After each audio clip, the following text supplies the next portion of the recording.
Well, welcome everyone. Thanks so much for being here, and it's a pleasure and an honor here to support the SAG Foundation with female leadership in the TV, film, entertainment industry.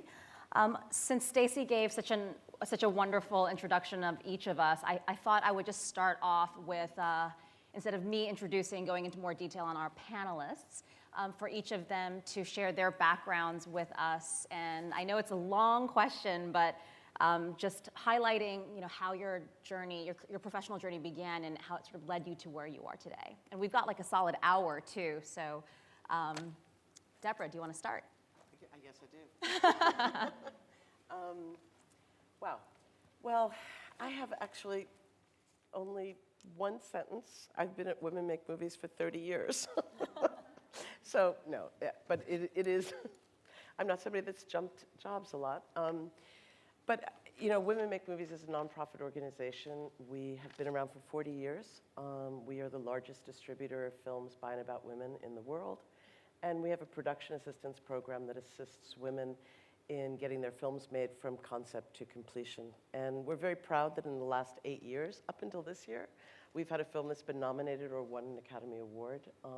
The films that we distribute and the films that we help to get made are screened in festivals all over the world, as well as major broadcasters, and seen in cinemas. In fact, this month we've had at least 3 films, and there's probably 3 more that I can't even remember that are playing in New York. So we're really proud of the work that we've done. And it's been a real uphill battle, which I think that we can talk about a little later. But my start, actually, I was reading, I'll just be honest and say I was reading the questions that Claudia was thinking about asking, and one of them was about mentorship and about who my mentors were. And the truth is that mentors have really been my background. I was mentored by my women's studies professor in college. I studied film and women's studies, and I had a woman film teacher who was amazing, named Carolee Schneeman. She was an experimental filmmaker and a real groundbreaking artist. She mentored me. I had a women's studies professor named Alice Fix who pointed me in the direction of Women Make Movies. I got to Women Make Movies, and there was a woman named Jackie McSweeney who had left 4 girls and her husband in Long Island and come to New York to make a documentary about battered women. And she brought me on board as associate producer just out of school and actually let me edit it, which was amazing. And we made a documentary called Why Women Stay together. I then was mentored, I would say the most important mentor in my life probably is somebody who some of you may know, and that's Terry Lawler, who runs New York Women in Film and Television. Terry was at the Film Fund, which was a fund many, many years ago, which funded independent documentaries, and then went out to Los Angeles to the AFI, to the American Film Institute. And I remember struggling to keep Women Make Movies afloat and going out to the AFI and just lying on the couch in her office and crying and saying, how do I do this? How do I find the money to keep this organization going? And she was just really amazing. I was then lucky enough actually to hire my mentor, and she worked with us for quite a number of years before she became executive director of New York Women in Film and Television. So that's me, and so that's what I've been doing for 30 years. So you knew it. I mean, studying women's studies, but usually people might have different careers, but it just went directly into that field. I was so flaky before I got to school, and I was flaky when I was in school. I had no idea that this was what I was going to do, and I had no idea that I was going to be at the same job for 30 years, and I was going to figure it out when I was in school. But I did.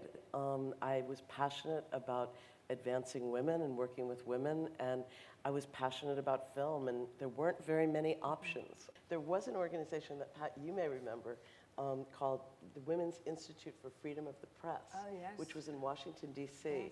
And they were really looking at how news was covering women's issues. And I thought Washington, news, New York City, film, I think I'll take New York City and film. So Good choice. And I actually rode my bicycle for 3 months on the street where Women Make Movies office was at the time in Chelsea before I had the nerve to knock on the door and say, I want to be an intern. And luckily they gave me the internship. Great story. Excellent. And just before we move on to Pat, so how many years did you actually work for like in the industry until you actually started and became the co-founder, executive I'm not director? the founder. Oh, you're not the I'm founder. not the Okay, founder. exactly. I You worked took at, it over. I worked at the organization. I was an intern. I was lucky enough to get offered this job by my mentor, Jackie McSweeney. I worked there for a year. The irony is that the next contract, it was actually a federal jobs program that enabled me to get a job there, was to do distribution and community screenings. And I was like, put my nose up and said, I don't want to do that. I want to make films. So I worked for a couple of years in freelance and production, and temped as a secretary in between film jobs, and ended up getting offered a job at the Edna McConnell Clark Foundation, which was the 12th largest foundation in the country. And I thought it'd be really good to learn how foundations fund film if I wanted to make documentaries. So I actually worked there for 3 years, and another irony is that my job was to write the letters to filmmakers saying, we don't fund film. But I had another mentor, actually, who I should have mentioned. She was the vice president at the foundation and the financial officer. And she was one of the first women to sit on 5 corporate boards.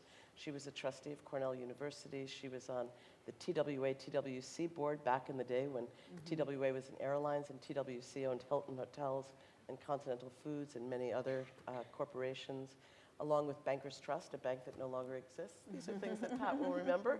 Morton Norwich Pharmaceuticals, probably another company that doesn't exist. But she was on 5 corporate boards and was an extraordinary woman who really made a point of sitting on every board on the compensation committee of the board to make sure that women were being compensated fairly. And she mentored hundreds of women in New York City, from Muriel Siebert, who was on the stock exchange, to Allison Bernstein, who became the vice president of the Ford Foundation. Just so many women, and I was lucky enough to be her assistant. Thank you. Yeah, I think it's just so wonderful to see the example of staying in an industry long enough that you eventually become a major leader in the industry Well, and I'll just of the tell you organization. Yeah, I'll 'Cause just not tell you everyone quickly sees that path. Yeah, I mean, so here I was. I mean, this is kind of interesting for the students here. I ended up as this assistant, and I was just like, you know, I kind of Wow. got stuck there, but I was working with this amazing woman who taught me so much. And I got a phone call from somebody saying Women Make Movies was in a lot of trouble. Would I come to a meeting? So I said, sure. And it's a very long story, but because of myself and a woman named Lydia Dean Pilcher, who some of you may know is a producer, very, very successful producer. She produces Mira Nair's films and a lot of other really prestigious films. Anyway, we volunteered to just see if we could keep the organization afloat. And it's a much, much longer story how we then started building it, and I took over this organization of nothing. From assistant to executive director. Exactly. It can happen. Yeah. Amazing. Pat, you have an extraordinary journey, and it's possible we can summarize it, but please share with us how you started out, well, maybe right now as CEO and president of the Paley Center for Media, and how that Well, it's a much longer story. When you enter your 7th decade, the story gets longer and longer. And it's very different from Debra's, which is interesting, I think, in terms of people starting out and thinking about the journey they're going to make. My journey certainly didn't start out where I thought it would, and there have been many, many twists and turns along the way. I'm definitely not your business school case of decide you're going to do this and move from point A to point Z. I grew up in the dark ages, truly. For women especially, and especially for women in the deep South. I grew up in a little town in South Georgia where the only options for careers, as explained to you if you were a young girl with big dreams, which I was, well, you can be a nurse or a teacher. And I knew I couldn't be a nurse, and fortunately I found a mentor and an 8th grade English teacher who convinced me that there were role models on how to live your life outside of the ones I was seeing on television, which I didn't have, by the way, until I was 15. So I didn't even have media's influence for a long time. And then when I got it, the influence were happy housewives with, you know, husbands who worked and lots of children. And that didn't seem to be the role I wanted either. But this English teacher convinced me to apply for a scholarship to college. I became the first in my family to go to college. pursuing a drama scholarship, because that was the only scholarship I could get, but finding out very quickly I wasn't talented enough to have a drama scholarship or to make it in theater or movies. But I got, sort of, all right, I'll go to the teaching route. So I got a teaching scholarship and taught for 5 years at the University of Georgia, thinking that was my career. I mean, that was the one I set out to do, and suddenly at 25, I was already an assistant professor. I had a child. I had sort of done all the things that were expected. And then a lot of unexpected things happened. Divorce, supporting a child, realizing I had to finish a PhD if I really wanted to make a living, which I didn't really think I wanted to do. The civil rights movement in the South, the women's movement across this country, both of which liberated me, and which I became deeply involved in. And that participation led to my writing some freelance stories, just thinking, well, I want to get out of the South. I want to see a different world, a bigger world. And that led to a job offer from Look magazine, which none of you will remember, but Deb. Deb and I are going to remember a lot of things the rest of you don't. So, but you're going to leave here knowing things you didn't know. So Look magazine was a weekly magazine that in those days was bigger than People. Bigger than anything on the magazine stands, Look and Life.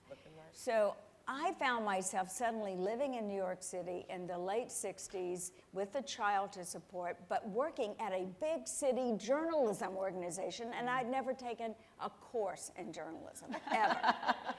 But, I found out the only thing you have to really know how to do to be a journalist is to be curious. If you're curious about the world, you're going to find the right people to ask the questions of, and you're going to write the story if you have any talent in doing that, and I could at least write. But right after I took the job, right after I got my first big break on the first big story that would have my byline, Look went bankrupt. Second unexpected thing, where suddenly I'm unemployed, I'm underexperienced for any job in the world except teaching, and it's October. So I can't get a teaching job. And I was desperate and afraid and had no plan, absolutely no plan. And I like to tell this part of the story because there's so many times this will happen. I hope not to any of you, but I suspect it will, because they're just things you can't plan on. And I'll remember a woman standing in front of me with a camera, television camera, and a microphone, who was reporting the story about Look magazine going out of business. And she put the mic in my face and she said, "So what are you going to do now that you don't have a job?" And I looked at her and I said, "I don't know, maybe I'll take yours." Woo! True story. That woman's name was Pia Lindstrom, and she was a very well. Pia Lindstrom. See, we're gonna remember. And so after the interview, she said to me, "Are you serious?" And I said, "Well, I don't know what you do, but you have a job, and I don't." Right. And she said, "Well, come over to NBC, and I'll see if there's some opportunities developing for women." And in fact, there were. And this is the second thing I want you to know. Along with the unexpected things that happen, you've also got to sometimes advocate for the kind of changes that don't happen without intervention. And in this case, the intervention was the United States government, which had something called the EEOC, the Equal Employment Opportunity Act. And it said to everybody in the media business, which at that time was television and radio, you're going to serve the public, you're going to have women and minorities on your air. And it forced them. They had quotas they had to meet every year, and that's why I got a job, and that's why a whole bunch of women that you know well in the media business got hired in the late 60s and early 70s, because somebody was saying it's not happening fast enough, which is where we are in the media business still today, which we'll come back to later. It's not happening fast enough still, so it accelerated the progress. I got into a television job eventually, 9 months later, by the way, but nonetheless, I finally got a job in a great station in Boston, one of the only woman in that station. There were lots of other places where there was one, and we were told, protect your turf, don't mentor, get to be friends or colleagues or allies. But in fact, we began to be colleagues and allies, and we reached out and said, we're here, then we have to make a difference. And I then realized that how I ended up in media was an accident and a strange circumstance of events, but it had enormous power. And I saw that power in every story I reported. So I made a decision early on, against the advice of every boss I ever worked for, that I was going to focus the power of media on women and telling the stories of women, because they were mostly the untold stories, especially then, but even more so in some ways, not more so, but the problem continues, the challenge continues. So I worked in and out of all the networks, all the cable companies, various jobs at various times, wonderful jobs, had great opportunities, got to tell a lot of stories that wouldn't have gotten told. And twice, third part of the story that I think has resonance, I decided I couldn't do what I needed to do within the structure of a big network or a big company. And so I left and I went out and formed my own company. And there are reasons for doing that, as you know, Claudia. One of them is you get to really do what you want to do. Second of all, you're going to have a really hard time doing it, especially if you have to keep the lights on and food on the table, which I had to do. So on myself and my partners, we did other jobs. Anything that we could do to pay the bills, but we got to tell the stories we wanted to tell. We produced documentaries primarily, and that was fantastic experience. That then when I got ready to go back to a media company, because I needed to financially, I was able to say, I ran my own company. I met my own paychecks. I know how to manage a team. I was in charge. And because I had done that, I was able to apply for jobs that no one would have ever let me apply for before, even though I'd done a lot of other things, but executive jobs. So I went from having my own little struggling documentary company to being president of Turner Productions for Ted Turner in Atlanta, Georgia. And there I had the greatest job that ever existed in terms of television. We had... That's pretty cool. And here's why. Here's what you want to look for in a boss. You want to look for somebody who says yes more than they say no. Somebody who says, convince me that it's an important idea or a good story and I'm going to fund it. That was Ted. All you had to do was say, is this an untold story, the story of women in America, for example? Yes, untold. Okay, how would you like to do 10 hours on that story? Oh, I'd like that. That was the way it was. Or how about a new network? Should we create a new network? That was what it was like to work for Ted. Yeah. In those days, we created a new cable channel every month or so. We produced 400 hours of documentaries a year. Imagine getting to head that up. I mean, it was just, it was the glory heyday of Ted and the company, and I was really lucky to be there. And then when he sold the company, and again, unexpected things happened that nobody counted on, including Ted, and a lot of mergers don't go well, and that one didn't, and the next thing we knew, the whole documentary unit is disbanded, and I'm essentially going to be out of work again. But this time, with the experience that you build each time, fortunately somebody came calling to me, and then I went on to run public television, which was a wonderful, challenging 7 years as the first and only woman then. And by the way, that happens all the time too. No matter whether you're a minority, a woman, or you come from something, you could very much find yourself still the only one of your kind, as it were, in a position, and you'll always have that extra pressure, that extra spotlight to do better, know better. But that job and the one I have now have given me the opportunity to, again, look at what we're here to talk about tonight, which is media has a very significant role to play in all our lives. And it is about what we see is what we can be. And it is making sure that what we can be includes a whole lot of big dreams for girls like me who grow up with, dreams and no way to get there. I think I'm a living testimonial to you can get there, you just may have to take a lot of twists and turns. Amazing. Thank you.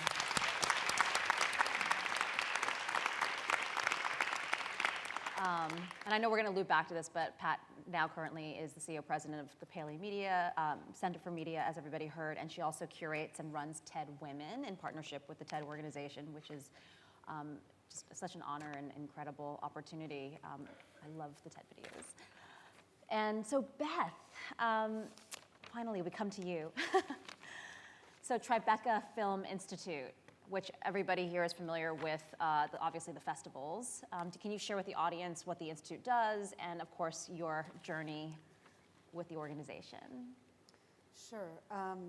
The Film Institute is actually the nonprofit affiliate of the Tribeca Film Festival, which is the brand that most people recognize.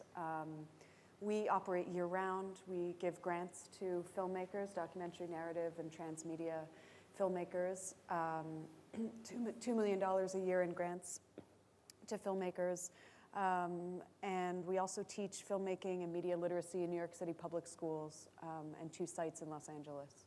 So, we really focus on helping filmmakers to get their films made.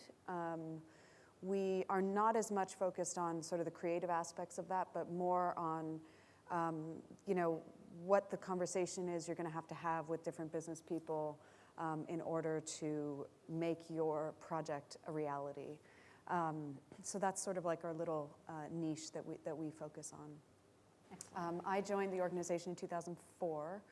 I'm incredibly intimidated to be sitting next to Pat and Debbie here. But in terms of my career, I also didn't start out in film. I didn't study film in school. I wanted to be in theater. I came to New York from Montreal, and I studied. I was at the Public Theater. I kind of was trying to think about what your story is, and I was thinking about mentorship, and the people that I've always been attracted to are people who tell their story in a really compelling way, and who are really charismatic storytellers. So that was George Wolfe, and then I ended up going to HBO and working for Sheila and Evans, who is one of my mentors, and Jane Rosenthal. So I think that is, I've had these amazing women who've had decades of experience, and the opportunity, to sort of work under them and watch them has been a really incredible gift and very inspiring. So I really can't beat Pat's stories. You had a... I know, right? She should have gone last. In terms of this audience, what you represent is a whole lot more important. You represent funding for projects. Right. Yes. Okay. So that's But you've also, those are 2 of the great icon women in the whole business that you've had a chance to work with and for. to learn from. Yeah. Great. So, and I actually, before I ask the audience this, so just to give you all a quick, a really short, if I can, my husband says long stories are never short with you, Claudia, but, so just my background is I've been an entrepreneur my entire life, practically, since pretty much a year or 2 out of college. In the women's media space. But I actually was born and raised in the community of women. I went to an all-girls high school here in New York City, followed by an all-women's college, Smith, in Massachusetts. And like 1 or 2 years out of college, I stumbled into being the president of a company called Shecky's, it was the era of Sex and the City, girls' night out events. And it was a very successful entertainment company, and I ran that for almost 10 years. So pretty much grew up in my 23 to like 33, I ran that business. But I hit a point where I started questioning what I wanted to do with my career, who I was. I felt like I had material success, but really lacked purpose in my life. And my business partner and I were sort of struggling with, wanting the same thing for the business. It's very common that, eventually 2 people need to part separate ways. And I got involved in a lot of women's organizations and going to more conferences where women's leadership and women's empowerment would get brought up, and work-life balance topics. And I just became sort of fascinated with, like the feminist in me from Smith College kicked back in, and I was like, well, it got me thinking about the state of women, and I started learning the statistics. At the time, it was 3% of Fortune 500 CEOs were women. In terms of, I think that now it's 5%. A few years ago, it was 3% of women hold clout in the media industry. To what was happening across the world and underdeveloped parts of the world with women, the oppression of women and girls. 1 woman dies a minute due to, from childbirth, and like across everything, leadership, health, education, poverty. I was just really blown away and depressed by what I learned about the state of women. And then I really felt ashamed because I was, at that time, again, 34, 35 years old, thinking, how can I, having had this all women's education, this very privileged education, ran a company that created content and events for women, and yet me and my very, all my affluent female friends, like none of us talk about these things, right? We talk about, how we look, what we want, what makes us happy, our romantic relationships, and we're obsessed about all these things, but yet here we are not really recognizing the power that we are and that we have as women and our potential as women, and also our responsibility to really know what the state of women is, and so that we can also support women and our peers. And be role models for other women. So I looked at media, and I thought, okay, media is a huge part of the reason why, and the aha moment hit me. I realized there was a dire lack of a diversity of female role models in mainstream media, television shows, magazines, websites, watching the news, films, and I just felt I needed to create something. Taking my entrepreneurship background, I knew how to create content, I knew how to create events. And so I launched ClaudiaChan.com with over 100 interviews. I've interviewed over 200 women, and we just launched about 2 years ago. And we also do conferences, so content and conferences that empower women to realize their potential, to create this consciousness of what it means to be a woman today, and to support other women. And I'm all about the necessity of being surrounded by role models. And all the 3 stories here. And a role model isn't necessarily also sometimes, what you see on television. It's also, a friend or somebody or a boss, or a colleague that might be doing something, and just creating that awareness that, hey, maybe potentially you could do it also. So that is my background. So we covered these journeys, and I always think it's so important because all of you are young in your careers, and it's so important that as women especially, it's so rigid sometimes that we think that we have to follow this certain path, and we put so much pressure on ourselves. So it's always great to hear stories about how we can become anything just by following our passion and a sense of purpose. So the theme today is really, of course, talking about women in leadership in the film and TV entertainment industry. But before I dive into those questions, I was curious in the audience, can you raise your hand if you are an actor? Okay, yeah, it just really helps us understand who's in the audience. Because we can't see. Oh, okay, now we can see it, but a lot only of if we shut actors. those lights out. What about behind the scenes, writers, producers? Oh, okay, and how many are you doing both? Excellent. Okay, great. So I just have to go through, just to set some context, now that I understand who's in the audience, just more clarity on that, is some statistics and of just where we are today in 2014.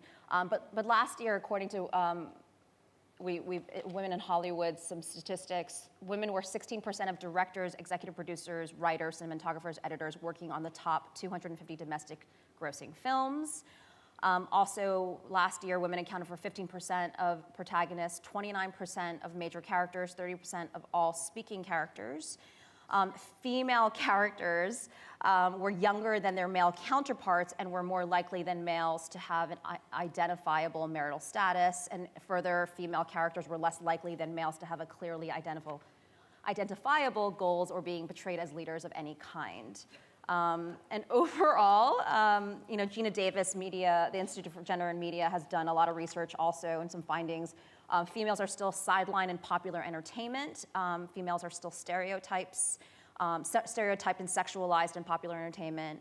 And overall, females need more aspirational role models inhabiting a greater range of leadership positions across a variety of occupational sectors and media platforms. Okay.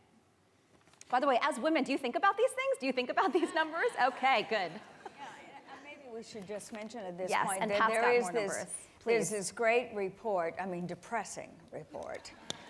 Nothing great about it, except that it chronicles the lack of progress, because there certainly has been much less progress than we would imagine over all media, from movies to television, documentaries, news, et cetera.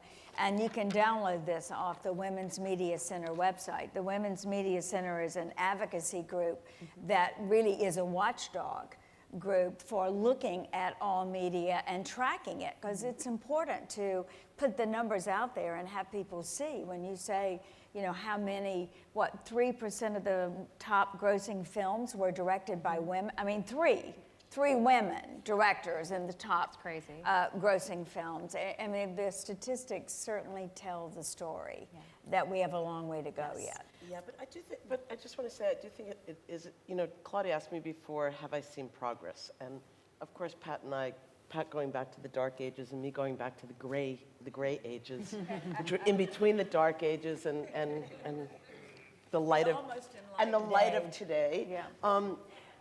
There has been unbelievable progress. You know, when I started in this industry in 1978, I could count the number of women making films in Hollywood. There were 2 women making films in Hollywood from 1940 to 1960. Ida Lupino and Dorothy Arzner. That's it. So it is important to give that context, and it's also important to look even now, even though the statistics are absolutely dreadful, almost across the board in Hollywood, they're not much better for independent film. People think that they're much better for documentary. They're not as good as they should be for documentary. They are certainly better. But there is some light here. I mean, television right now is an extraordinary opportunity for women. Yeah. And the numbers are really changing. There are more and more showrunners who are women. Of course, they're not those big, the Difficult Men series. There's an incredible book called The Difficult Men and the Men Who Create Them. No, it's true. That's a good one. I mean, think about it. This is one of the things I've been thinking about. I think it's really fascinating. Mad Men, Breaking Bad, The Sopranos, all of those series, there's about, you know, how many of them? 7 or 8. All men, men characters, bad men, very interesting, all with men showrunners. And then there are all of these half-hour comedies. Weeds, Nurse Jackie, Girls, of course. And they're all women, Yes. women showrunners, women main characters.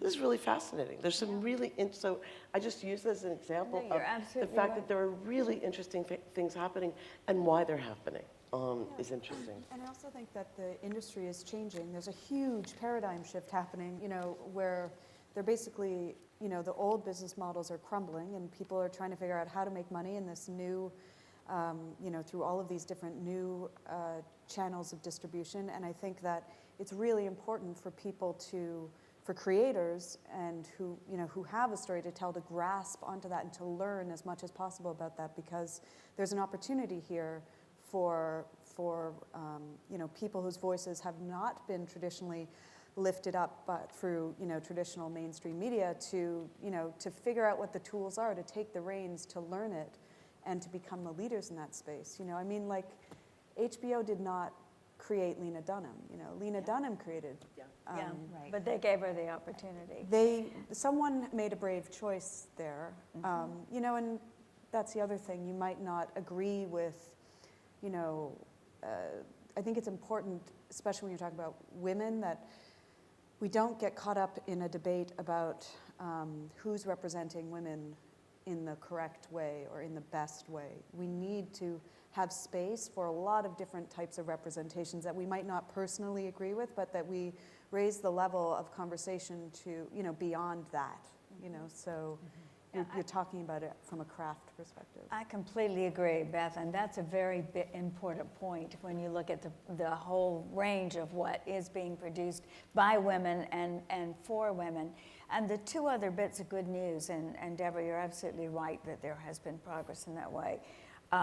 In the independent sector in particular, women's voices have found more ground, have gained more ground, in part because they have learned some of the business models and how to make things work, particularly with documentaries. 67% of the documentaries at the Sundance Film Festival Oh, no, were wait, directed wait, and wait, produced by women. Wait. That's so misleading, Pat. I have to say that because if you look at the films which are in competition, and the feature-length films, the numbers are extraordinarily different. Yes, I'm That talking about. includes a lot of shorts.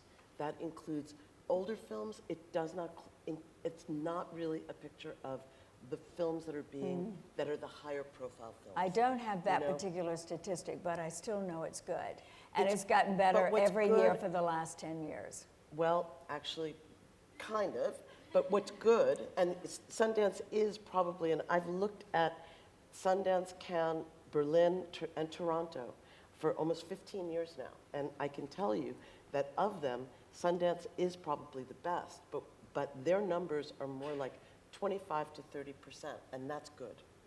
So it's important. It's really important to look at it and to put it into context. That's good, which means that Cannes is horrific. Berlin is bad. Yeah. Toronto used to be good, and then they got rid of their women programmers and brought in men, and now Toronto isn't that good. And Tribeca is good, because we should say that with you. I haven't looked at Tribeca. I actually haven't. I haven't I looked don't at program Tribeca. the film festival. That's right, you don't have to answer to that question. But you know, the thing I wanted to say about what you were saying, Pat, is that even the fact that there is that big, thick book is really amazing. The fact that there are all of these statistics that people are looking at them. And if you Google women in film, you will find literally tens, probably hundreds of articles about the state of women in the industry. And that's incredible, which means it's getting coverage. It's getting coverage, I have to say, both by men and women. And it's really making people think. But that's the point of it. I'm sure you must be thinking, why do I care if they're only, whatever the percentage is? Because my story is going to be different. And that is what you should think. That those numbers are just barriers, or just things you have to get over. Yeah. But tracking the progress does bring attention to the people who are funding, the people who are investing, the people who are selecting the films for the festivals and exhibitions. That's why it matters to know and to get it right. And then the second thing, which we can talk about later perhaps, that I think is really good news for women in media is social media, because we're so good at it. I mean, it just plays into a lot of our natural needs and interest in communication and in building story and in learning how to tell those stories. So that plus the technology is making it a lot less expensive in many ways to make film look like good news to me. I'm not doing what you're doing and putting stories together and trying to get them into television shows or films, but I look across that landscape and see a lot of innovation, new kinds of stories being told, and new ways of telling them. And I'm going to jump off of there and talk about two other kind of good news. It's so funny because I'm always talking about the bad news, and I love that we're focused You're the on positive one the here tonight. good news. I know, it's so amazing. It's so odd. Because I've been doing this for so long, I have to find the good where I can. And one of them has to do with the fact that women bring women along. In that study that Pat brought, which truly is so important, this woman, there are two women out in California, Martha Lausen and Stacy Smith, is it?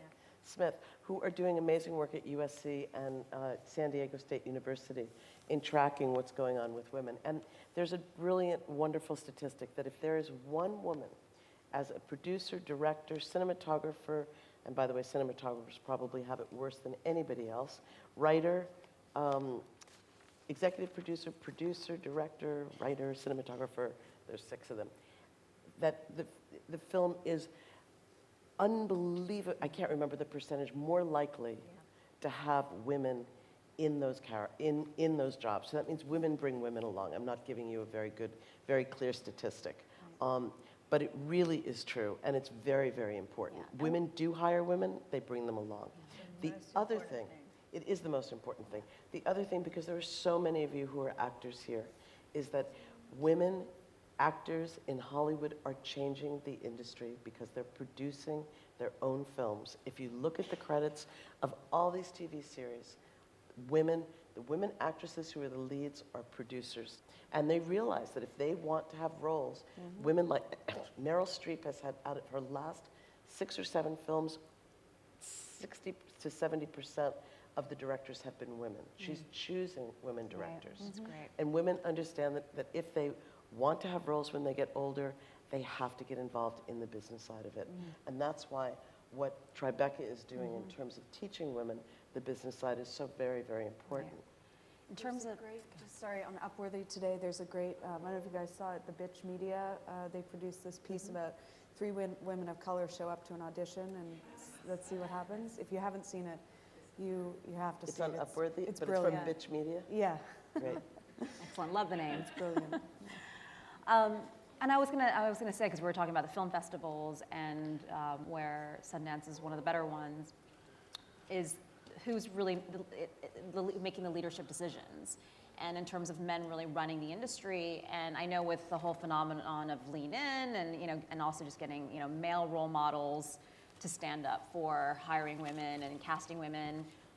What are any thoughts there in terms of have you seen a lot of men in the industry support hiring women talent on screen, or I mean, is like, what's the?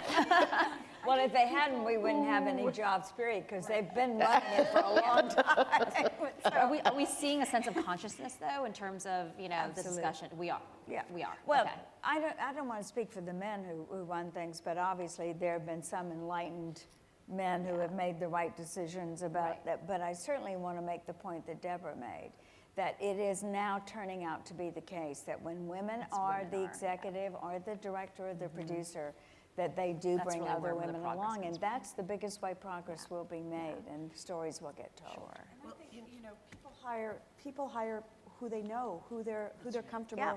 hanging out with. To be perfectly honest, Yeah. there's a lot of research in the management field that shows that so many decisions are made basically about who you're comfortable sitting in a room with. That whole thing. And so the truth is, that you're going to hire someone like you, and you have to. I know as a manager, I have consciously sort of separated that aspect of it out, worked really hard to separate that aspect of Gender. hiring out from what the what this particular person brings to the job. So I think that So you don't look at gender. You're thinking more of hiring the right person for the job. I just consciously don't want everyone in my organization to be like me. Right. Because I think, I believe that diversity makes a stronger, I want my organization to reflect the goals of what we're trying to do, which is diversify the voices. It can be messy, it can be, but it's also brilliant and hilarious and, makes it an awesome course. place to work. I hope Yeah. not just for me, Well- but, so, Yes. Well, I just wanted to give a shout out to, because I've got this article that I'm holding on to because I'm so totally blown away by it, and it's by a man. And the fact that it's by a man, and it was on 538, the Nate Silver column that's in the New York Times. How many people here have heard of the Bechdel test? Okay. So for those of you who haven't, the Bechdel test is a test that it's a rule that came out of a comic strip by a woman named Alison Bechdel. And it's actually a cartoon strip called Dykes to Watch Out For. And she came up with this, it's so brilliant. It's, the way of looking and seeing if a film has even a baseline representation of women. And there are 3 things that the film has to have in order to pass. And the first thing is that there has to be 2 women characters who have names in the film. They have to talk to one another about something other than men. Actually, did I do 3 at the same time? They have to talk, yeah, right. Now, Excellent. they have to talk to each other about something other than men. Something other than men is the 3rd thing. You will die if you see the statistics on how few films actually pass. Think about the films that were up for Academy Awards last year and the year before and the year before that, and certainly not half of the films passed. But what's so interesting about this article, and I really encourage you all to read it, is that what he did is he's looking at a statistical analysis of kind of breaking the myth that films made by women don't make money. Because ultimately, Hollywood is a business of money. Ultimately, the media is about money. And I think that's so great. And I think that this is a perfect example of how men can be allies to women by doing it from his perspective. He went to Hollywood, and all these people in Hollywood told him the things that they oftentimes don't tell women. Women's films don't make money, they don't travel, they don't go over internationally. There's all of these myths that are out there that really stop women from getting into positions of power in Hollywood. That's great. But what are the findings? What are the findings are basically that this is the incredible thing, is that it's so not true that films that are made by women don't make money. Films actually that pass the Bechdel test make a higher investment, a higher return on investment than films that fail. One of the most fascinating but also depressing statistics is that films that have two women characters in them have much higher budgets. They have the highest budgets, but only when the women don't talk to one another. But chick flicks, as they like to call them in Hollywood, do make money, and They do they make do money. travel. They do. They're just not making as many of them as they once were, but they do well. It is a myth Yeah. that they don't. Yeah. That's right. Well, I mean, I think women helping women is so critical, and we've been hearing that for a long time. And often conferences like this or events like this, it's usually only women that show up, and so engaging men and getting men involved and being role models to champion women is now, I think, going to be a big focus this year. I mean, even like UN Women just created a campaign called He for She, and it's like Ryan Gosling and Patrick Stewart, and it's just all these it's just standing up for women's rights, and it's so great to see men doing that. And I'm so happy to see men in the audience here too tonight. So thank you for coming and being a part of this conversation.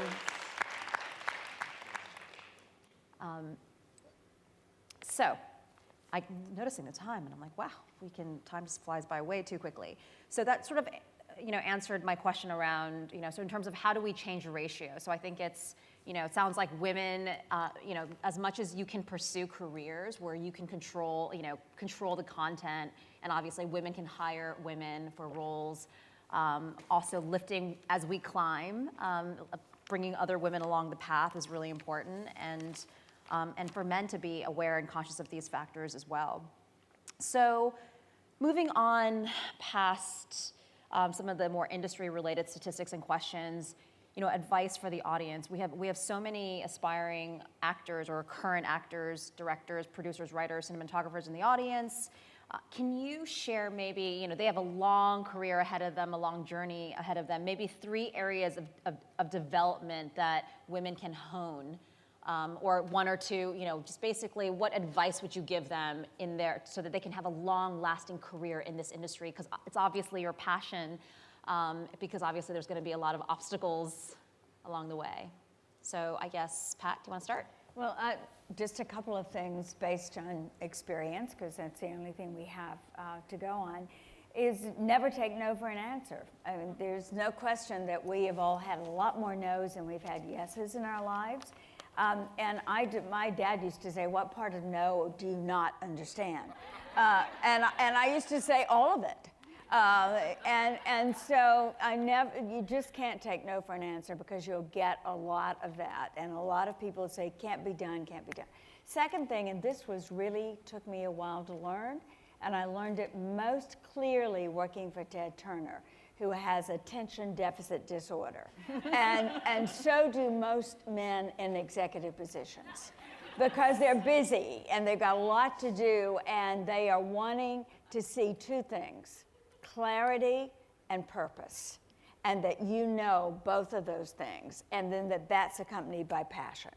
And it's not just men. I just made that as a joke because it's Ted. Because as a woman executive, I have exactly the same thing. I want people, when they come to tell me why they want a project to go forward, or why they want to tell a story, or make a documentary, or make a movie, I want to see the passion and feel it, but I want them to be absolutely clear about the story they want to tell. Know what it is. And for Ted, that meant tell me in 3 sentences period. And if you got beyond the 3 sentences, he just said no, no matter where you were going after that. Now, sometimes that's really hard to do, but it helped me develop that presentation style of being able to say, okay, and people call it the elevator pitch. I don't care what you call it, but the fact is, if you can't really distill it into less than 30 seconds or not less than 30 seconds, let's say 3 minutes, because the sentence a minute, then you've probably got a little work to do on where the story's going to go. And you often don't get a lot more than 5 minutes to make that first clear, purposeful impression. So those are 2 things that I would advise. Also in the startup world, in the entrepreneurial world, it's your business plan, it's one of the hardest things to do, right? Because it's your passion, it's your being, and try to sum that up in a few sentences, but it's so true. Really practice it and hone it and test it, with different people and mentors and advisors. So, Debra? Well, that was so, I so totally agree with Pat. That 5-minute thing is really key. I think in a much broader way, share information. Don't be afraid to share information. So many people are afraid. They think that's going to take something away from them. And be generous, It's actually been one of my mottos of my life is the most important thing is generosity of spirit. And when you give, you get back. Nice. When you help your colleagues, they help you. There's no idea that somebody else hasn't had. That's really the truth. Everybody thinks they have this brilliant idea for a film, and I can tell you that I've heard it before. And probably there's somebody that's making the exact same film at the same time that you are. If you don't talk about it, if you don't share information, you can't actually then figure out how to make yours different. That is so good. The generosity thing is really it's really big. important to me. And when you say share information, you're talking about being transparent? No, I'm talking about, people. I meet with so many filmmakers, and I'm able to share information that they give me to other filmmakers, which helps them. People ask me for information that, who's funding right now? Where is the money coming from? Makes sense. It's just all kinds of things that certain people don't want to share. And to not live in scarcity mode. Yeah, it's about scarcity. It's like, oh, if I tell, then that person might get that money. Right. And that doesn't work. Right. It really, really doesn't. Somebody's going to steal my idea or, Oh, I've had filmmakers meet with me, and I'll say, well, what is your film about? And they said, oh, I'm not telling anybody. I'm like, okay, so how are you going to get this made if you're not telling anybody? Yeah. So agree with that, too. Yeah. It happens all the time. Yeah. Definitely. Yeah. And there isn't scarcity, not the way we think of it all the time, Getting out of that scarce mentality is important. Beth? I feel qualified to give any wisdom. I think that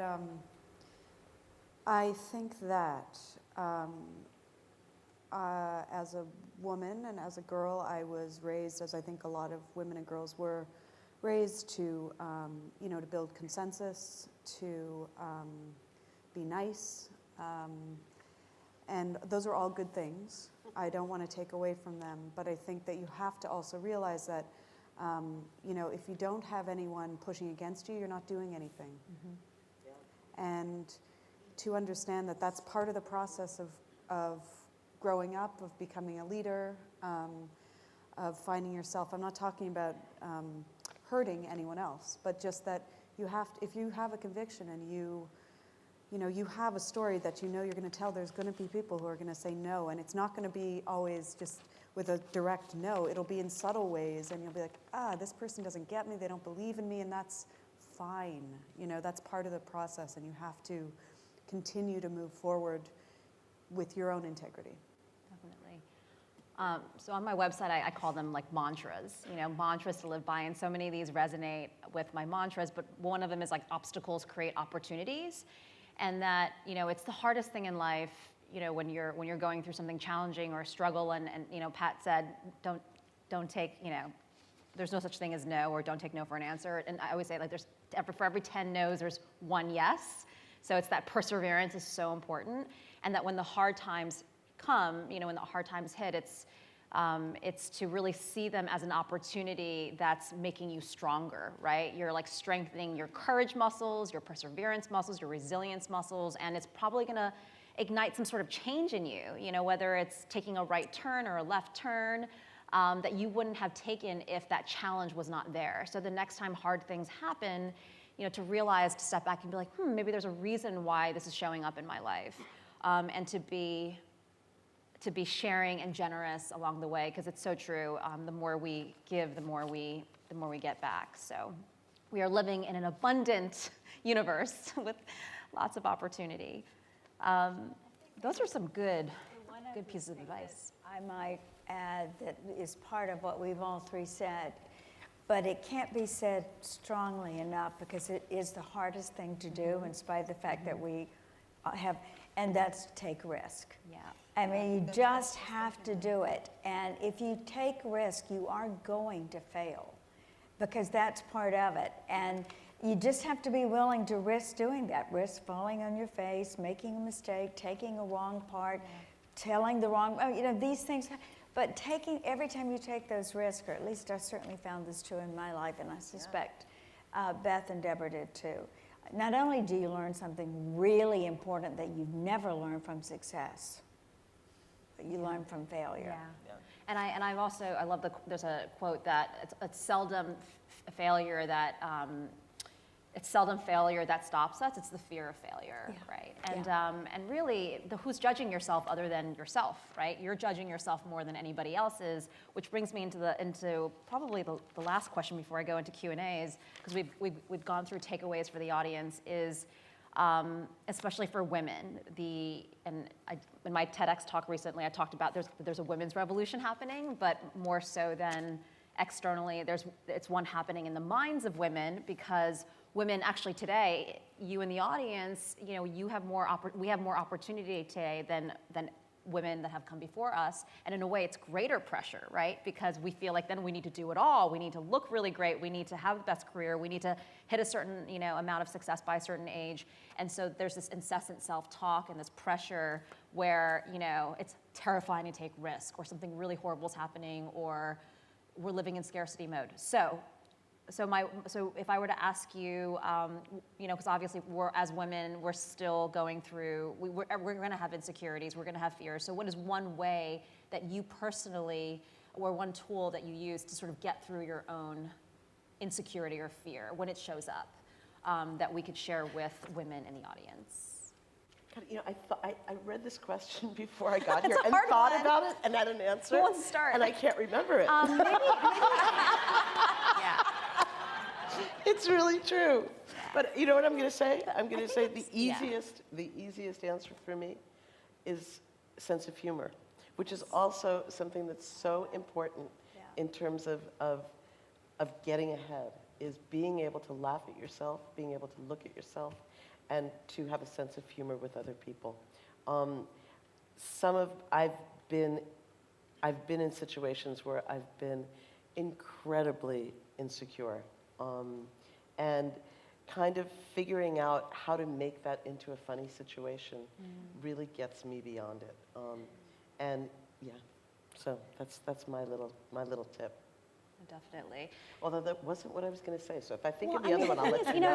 What is the reason why this is such an important question to me is that so much it's our mental blocks, right, that prevent us from pursuing so many things in our lives. And I'll share that, for me, it's the clarity of purpose, and it's like when you have a sense of purpose of what you are doing, and and obviously, yes, I want to have a very successful career in acting or directing, and but when you attach a larger meaning to it, and that this is going to actually create entertainment in the world, and I'm going to create jobs doing this, or it's like, what is the greater meaning behind it? So when you're in pursuit of it, it's less scary because it's not just about yourself. It's about it's about, I am making a difference as a woman, I am making strides and I'm going to be a role model to other women. So it's about, I think a sense of purpose is really, is one of the things that really keeps me going, and having a real sense of, I have a personal mission statement where I try to get really clear on my personal values and really what I want to align my professional and personal life by. And that also helps me sort of make decisions sometimes when I'm absolutely terrified.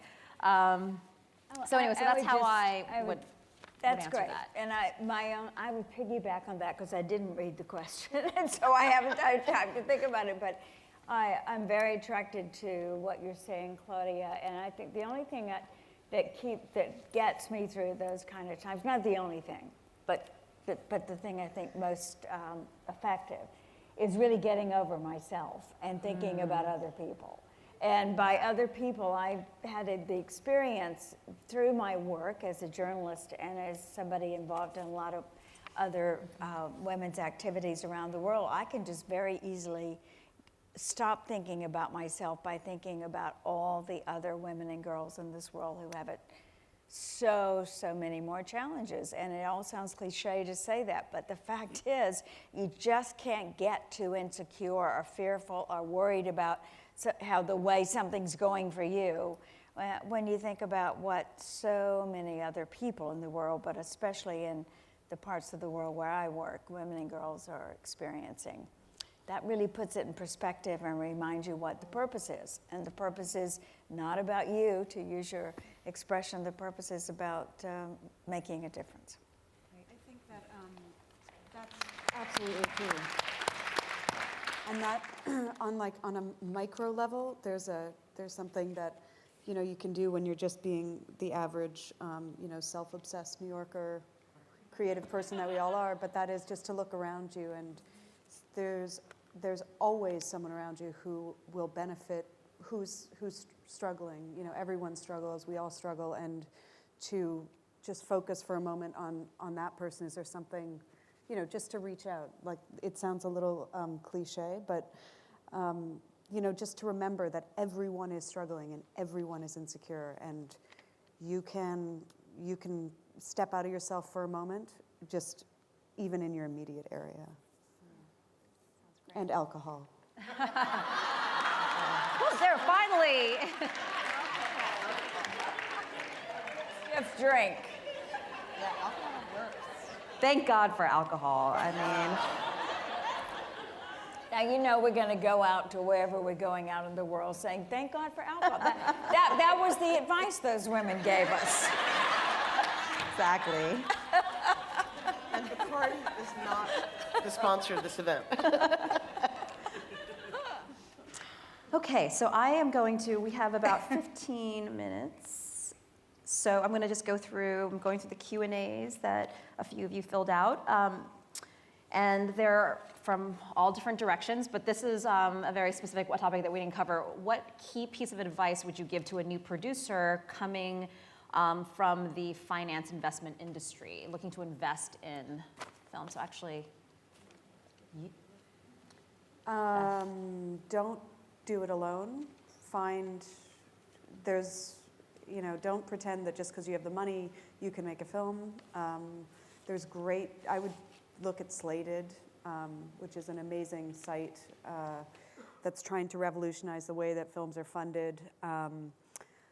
They're vetted scripts with, solid packaging, good people on them. So I would look to places like Sundance or, Tribeca Film Institute. Just look at what are the scripts that are kind of surfacing in the industry. I would be wary of someone handing you a script and I'm sorry, I don't mean to break your dreams, but if you're looking at it as an investment, those are called passion projects, and passion projects are great, but you need to take it to the next level with a passion project for it to become a viable investment. So. So it's almost like decide, is this going to be something fun and experience and going to get me into the entertainment world, Yes. invited to cool parties, or do I really want to make money out of this? Right. Thing? Okay. Debra, you probably have, Let's go to the next let's go to question. the next one. All right, just really quickly, I love this Only one. because I see that there's There's so many questions. Okay, but I just I love this one. Why are there only men shooting this panel? Who asked that? That is so Who asked that question? Raise your hand. Raise your hand. Is that true? Who asked that question? We want to applaud you. No, That's what we're thanking them. Actually, I want to say something about thank you guys for doing it, but no, this is really true.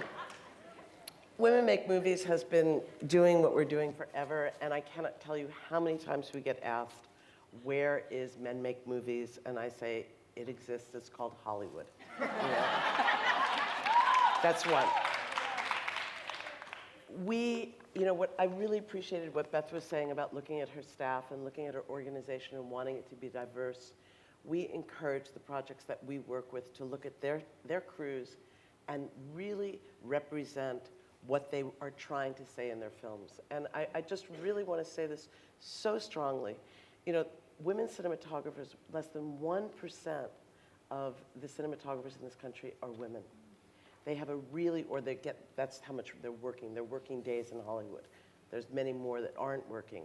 Women have to bring women along, and if women are organizing this event, hire women, Yeah, I want to second that. I'm very grateful for the men professionals who are working with us, but the fact is if we had paid attention, and we should have, because usually I do, and I know you do, and I'm sure Beth does, but because that's how things are gonna you have to change. pay attention. It's the only way it changes. Pay attention and then say, not acceptable.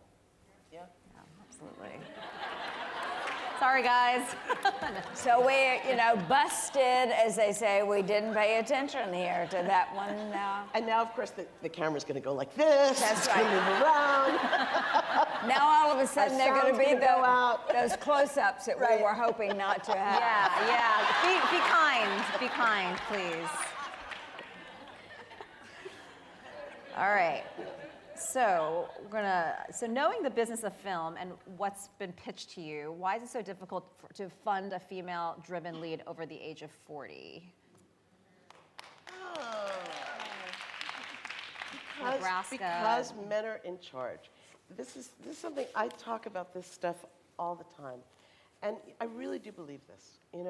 It's not like there are a group of men sitting around and deciding together that they're not going to let women into the industries.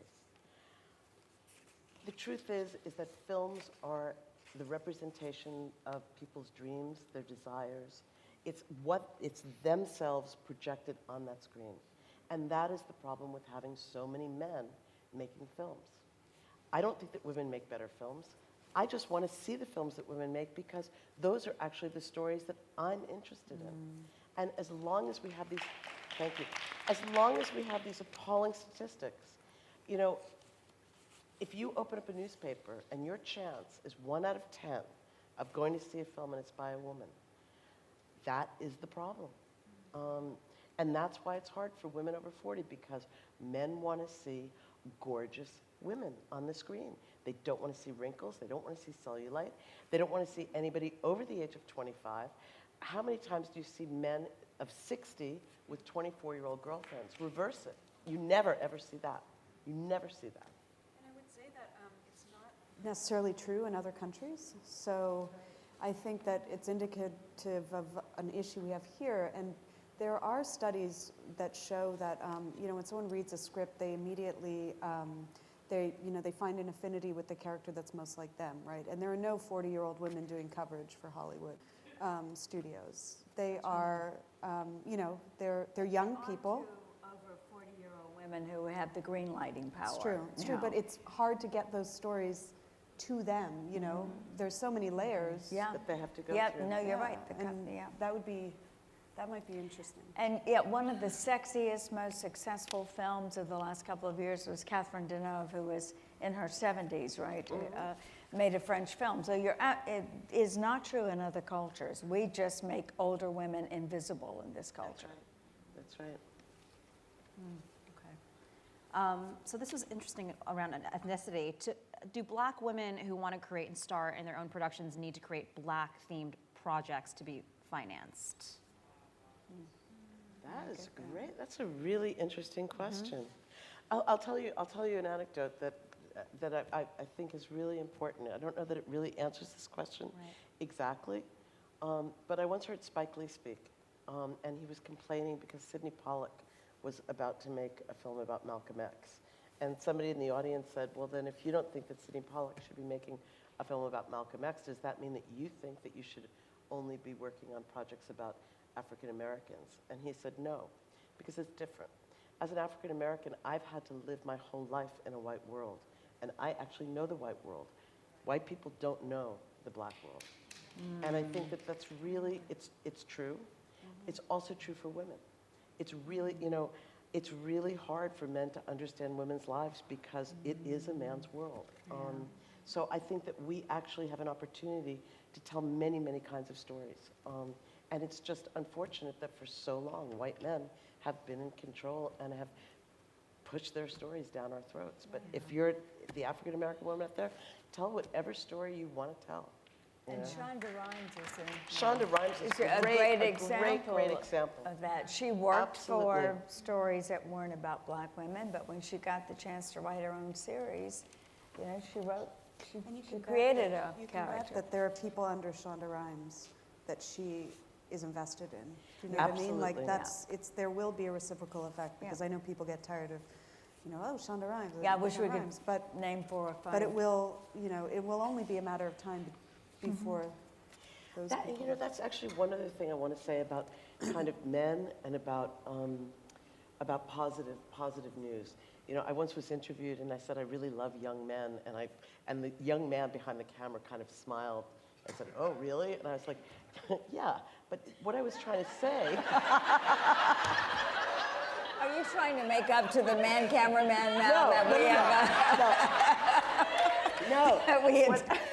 Watch out, guys. Both of you over there.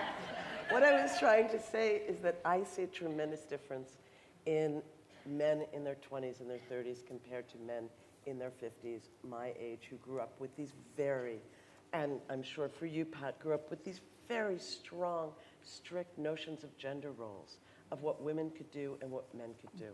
And young men are growing up with feminist mothers. Young men are growing up seeing films by women, seeing images of women that men my age weren't able to see. And I think that that is really the future. That's one of the reasons why we have same-sex marriage right now, because young people are not homophobic the way that their parents are. And I do think that it is getting better in the industry with more and more young people. So. That's great. God, this one is, we could be here for a long time, but how do you define feminism? I'm just going to stop there because, well, and ultimately, do you feel that feminism, that you fit into, let's see, and how do you, each of you, feel that you fit into feminism as a concept, if at all? But I guess defining feminism and just that word right now in this industry, I mean, is that, any thoughts or? It's so interesting because we all have different generational ideas of it. Yeah. And that word is just, obviously it's a scary word for many to use, and many people have problems with it. Not scary for me at It's all. not scary for me at all. I am a either. feminist, and I am proud of it, and I will be my whole life, and thank God I found it, and thank God somebody named it. And what is it? Women's rights are human rights, period. That's right. It's about rights as a human being to equality, period. It's not about anything else. How many women in the audience, and men raise your hands too, do you consider yourselves feminists? All right, Great. nice. I want to see who doesn't. Yeah, because No pressure. There's a man up there. That's I really want to see who interesting. thinks it's okay to be paid less and get less opportunities and work same hours for less money. I mean, come on, who's for that? Yeah.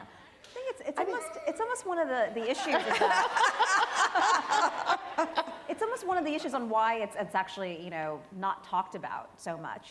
The consciousness is that because the word feminism is this bad word. So what other word are people But who using? made it a bad word? But I don't know. I mean, and by the way, I don't find the young women that I work with afraid of it at all. I find this whole new generation so embracing it because they realize that they're still fighting for the same rights. rights. That's right. Yeah. 30, I think it's 40 we're definitely years seeing later. something in the last few years. You have to be an activist. Yeah. I mean, if you're a feminist, you're activist for That's another word. human rights. But you're right, that's another word.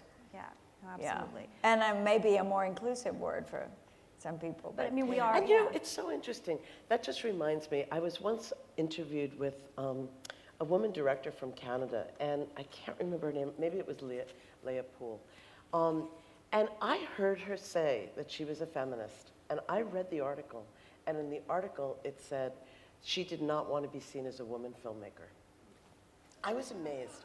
The writer managed to take her words and to skew it, because I'm always seeing this, women not wanting to be identified as women filmmakers. And oftentimes when women say that, what they're saying is they don't want to be seen as only women filmmakers. Yeah. But it's always taken to say she's not a feminist. She doesn't believe in women, that, you know, that women need any special treatment. She doesn't blah, blah, blah. I'm so tired of the framing of this whole debate. And it's even a debate is ridiculous. Anyway. Yeah. No, I think it's You want to Let's move on.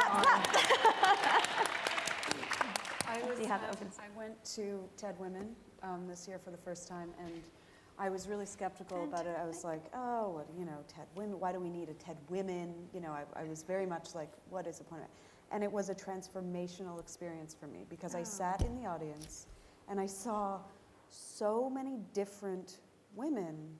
You know, they dressed differently, they all looked different, they came from different backgrounds from all over the world, just talking about how they had been successful in their very different fields, you know, and their struggles. And for me, it was you know, just to see the range of women that we never see, you know. And so I think that what people might push against in not wanting to be, and it was better than TED Men, I thought. TED Men. Yeah, Right. Yeah. it's like I like better than Hollywood line. But you know, I just thought that you know, that can be really people can push against it because they don't want to be put into a certain box, you know, and feminism has so many different boxes that different people have tried to label and distance themselves with. But I do think that this generation is just owning it, you know. We own the word and it won't die and the fight continues. Yeah, no, it's Thank you for that, Beth. it's an exciting few years, I think. You know, and then like just me studying it the last few years, I sort of talk about a revolution as, again, it's the aggregation of all these movements. And whether it's, you know, Half the Sky, the documentary, well, the book a few years ago that came out, documenting what was happening to women and girls across the globe.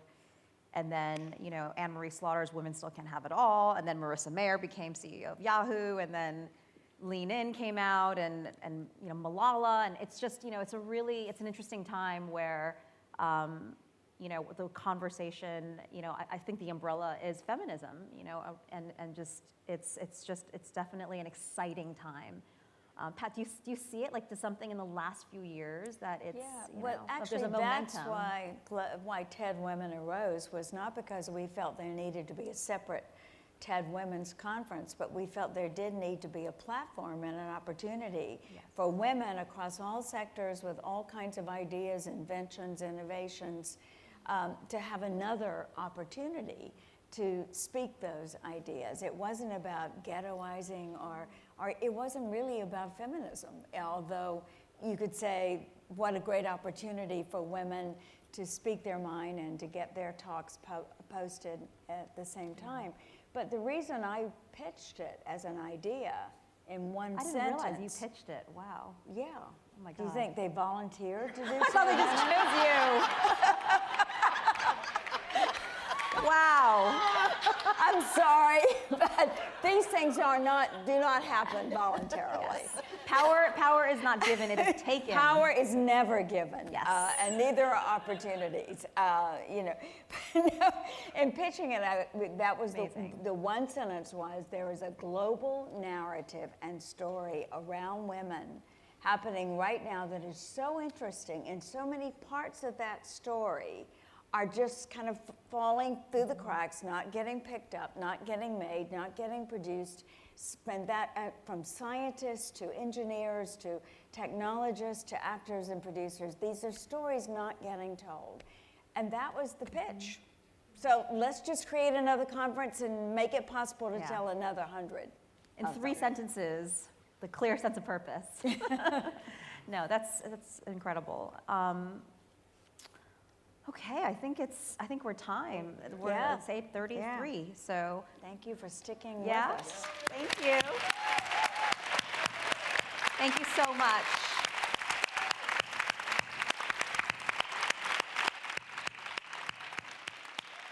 Thank you to the panelists.